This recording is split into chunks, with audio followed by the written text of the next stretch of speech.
Well, that wasn't so hard, was it? We just wait for the wall to be touched and then we say, oops. Let me show you. If I run into the wall, there I go. Oops! But nothing else happens. I just continue falling and the walls continue moving. So for this, we're going to learn a new pattern that we all often use in games, and that's the idea of you have a number of lives. I'm sure you've seen this before in Mario games or other games where you start out with, for example, 3 lives, and every time you fall into something or you hit an enemy, you lose 1 life. And for this, we're going to use the concept of a variable. We make a variable, number of lives,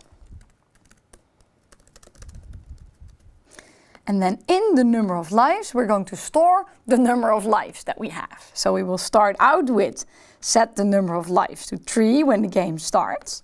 And then every time we hit the wall, a life gets deducted from the number of lives. And then when we hit 0, the game should stop. And I'm not going to show you because you're going to program this. I'm just going to show you the stopping. So there's a block here called stop all. And if you execute that block, then everything will stop.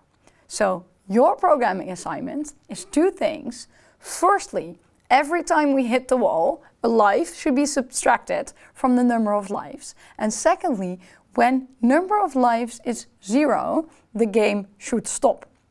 And this is a block we've already used before. For example, in the Mondrian, there is a block that stops whenever something is true. And this is where you can go for inspiration, but maybe you already know. So I'm really looking forward to seeing your games where after 3 lives, sadly, the game will stop.